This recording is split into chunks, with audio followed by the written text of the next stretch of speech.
Okay, here's a quick video on the new lever rod. I gave up on doing it the alternative way that I came up with after deciding I could not do this. That was going to have a seesaw, three-piece articulated linkage that went from here straight up to the end of a straight bar that was going to come straight across here and then have a hinge and go straight up to the valve over there.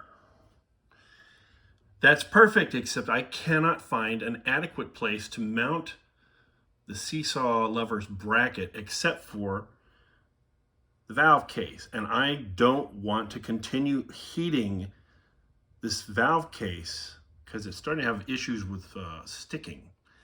And I'm not sure why, except that maybe it's slightly getting the number of times I've had to heat on it, maybe it has started to change internal dimensions a little bit. And until I can afford to have them completely rebuilt, I'm not doing that anymore. So I'm going to try to use epoxy or something. This one is on the same casing. It went on. It was a major pain in the butt because and it hasn't been cleaned. There's crap all over it. When I got this heated up enough for the solder to flow on that big flange, it's about 1.25 inches around, and it's near the ending threads enough, the valve no longer worked. I don't know why, unless it warped a little bit. And when I lapped it back in, suddenly it seemed to me that the valve was leaking. Turns out my valves are not really leaking. They're okay. But there was something wrong after I did this. And that's because I do all my work outdoors. Let me do it differently. Yeah. And look how sloppy that is. It took tons and tons of heat to get it to flow between this thick bar and the thick casing and out to the edges. It just would not flow. It was clean, clean, clean, clean. You could have licked it. It was so clean. I did everything right and it would not work. And the only reason I could think was because I was outdoors, it was cool, and it was windy. Soldering outdoors, as I keep saying, sucks. So after making this valve difficult to work, it's pretty good now. It still wants to hang when it's not warmed up. I have very thick oil on it. But after I've used it a few times, it's fine. I don't want to do the same thing to the rear of that case. This, in my old design, the support block, the guide block, the pillow block, whatever industrial term you want to use, it is held on with blue Loctite. I tested it out with blue Loctite, just a tiny dab, and I kept breaking it off and moving it back and forth along this until the angle of the rod was visually straight up and down and not at an angle like that or that. And that when that was true, that the rod traveled up when it got next to the this is offset, so the valve is all the way over here. So I needed it to hit here and run up and clear these casings the same amount all the way up so that it was this way correct. Ooh, I mean, zoomed in awful far. Oh, let's do that. So it had to be correct on two planes, and the Loctite did a surprisingly good job of holding that in place. And of course, I had the rod on there, and I went and played a bunch of gigs with this thing, like all through Christmas with it. I didn't want to take the rod off. It was loose down on this end. The lever was not there. And this was just scotch taped in place. Well, blue 3M painter's tape, taped in place so that it would not rattle and would not move. The valve, the little screw on the back, was snugged up enough that it would not turn. So the valve was locked in place. The lever was locked in place. And then the end of it, which was still not bent correctly, was sticking up right about here. And I had to tape it to that. Well, while I'm playing the horn, my pinky's there and my fingers are there, and I was wrapping around that, and it kept pulling. After 8 or 10 gigs, the Loctite finally broke loose. And I didn't use just a ton of it. I used a pretty good amount, but not a ton. Right now it's on there with blue Loctite, lots of it. I can't actually break it off that easily. If I need it to come off, I can probably heat it with a torch to a low heat and then kind of snap it off. The block is not exactly the right shape or dimensions, and I decided that I needed it to come toward the bottom of the casing this way, about 2 millimeters, for everything to work with the lever that I made. So I don't want to solder on the casing. The Loctite works good. That piece is under no pressure at all. Nothing touches it. It just is a hole and the rod slides through it, and it's tucked away, as you can see, in a place where it's not going to see too much contact with anything. It's safe. So I think the epoxy that I'm going to use on it is going to be fine. So the teeter-totter, the seesaw going right here, I could not find a way to mount it without all that soldering, and also at the same time with clearance for my fingers that are going to be wrapped around this thing. I don't want it to touch the rod and prevent it from moving. So after a lot of consideration, I shit-canned that idea and went back to the extremely funky rod. Let me zoom back out. And that is this, and this is correct. The only thing about it that is not correct is I have decided to use what I have on here right now on both ends is a mini ball, which is sort of like a Heim joint is sort of like a almost universal joint. It allows rotation and twist and deflection pretty much in any way, as long as it's within the rotational space that ball can move without the screw, hitting in the zoom. You can see it's rotated to one side.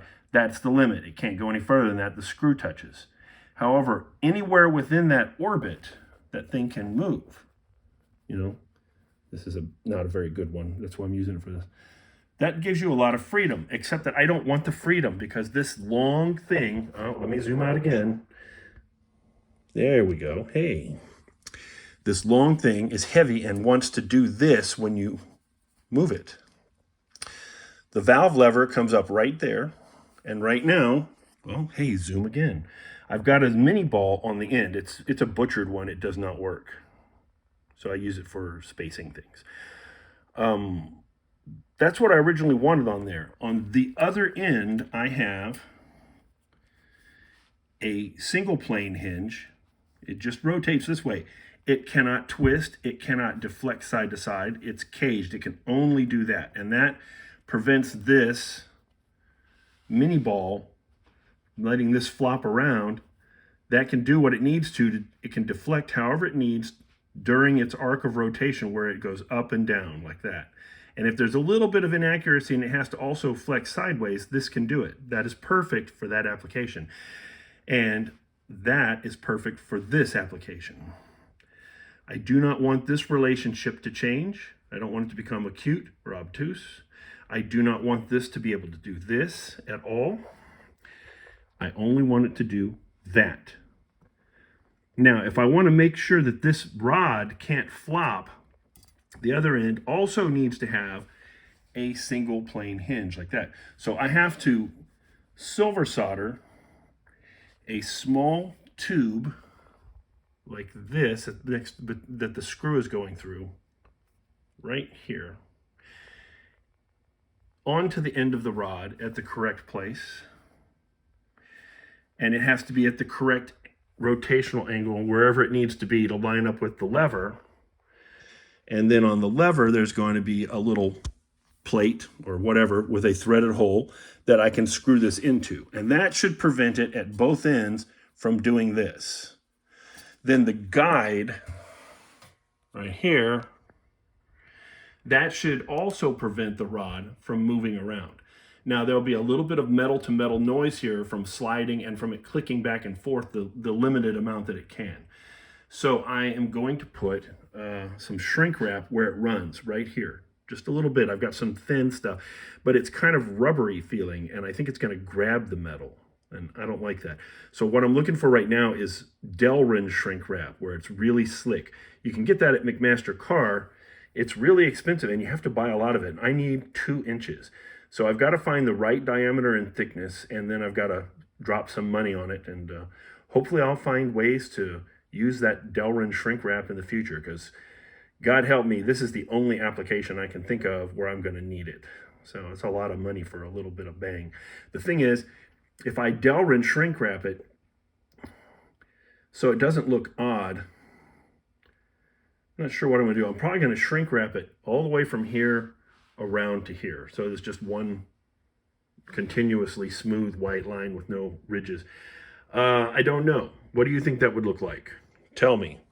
I'm considering Delrining. I could do the entire thing, but in these tight bins, it would have wrinkles. But I could do this. I could also just do this, or I could just do the area where the thing is going to move.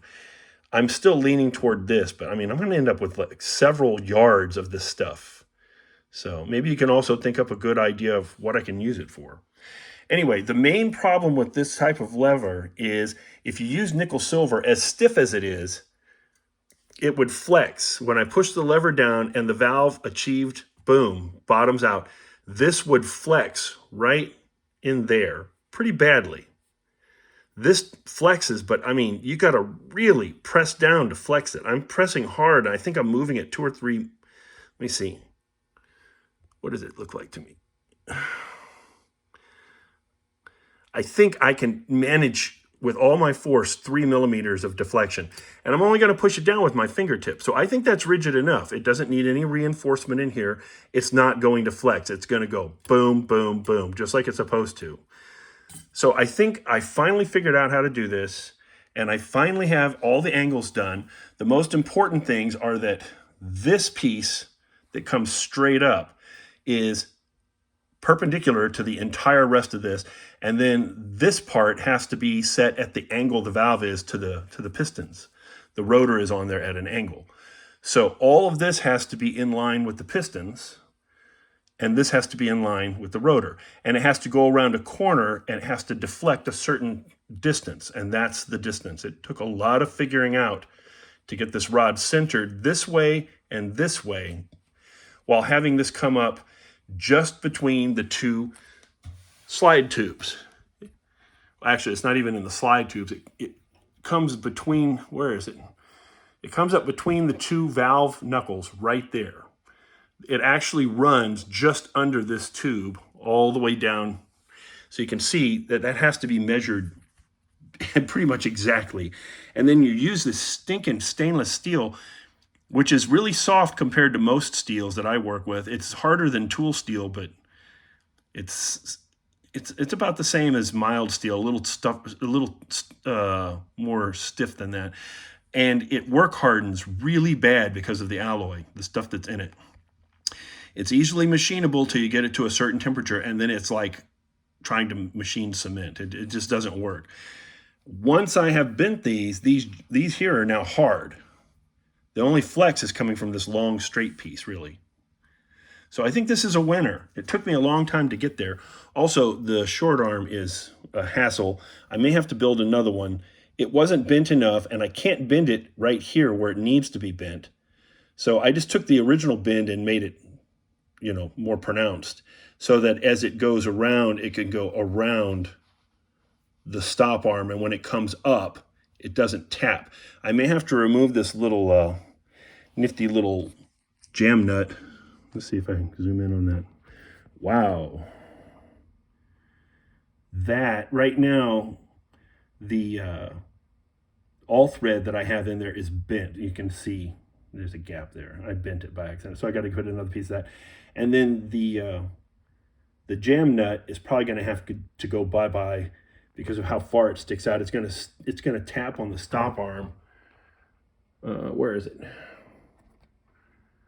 So it's going to run from here around, and I don't want it to hit that right there, the edge of the shaft. I don't want it to hit that.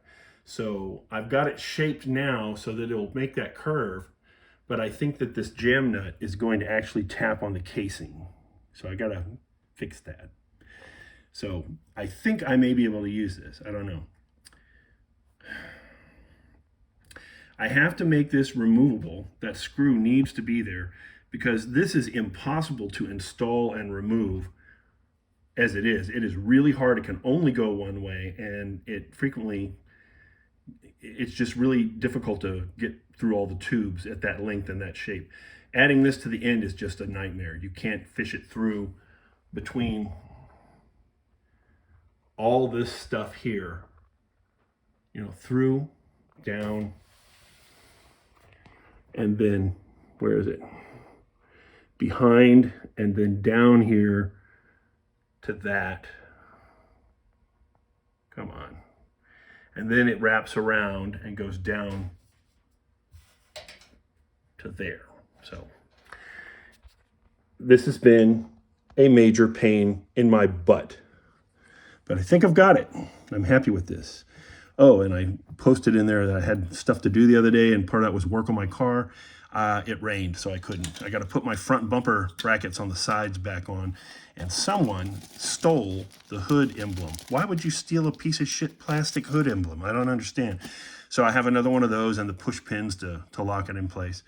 So I'll be doing that later.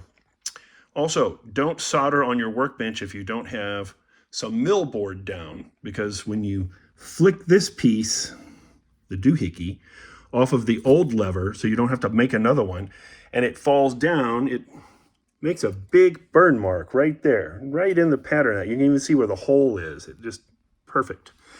So that was stupid. All right, I'm out.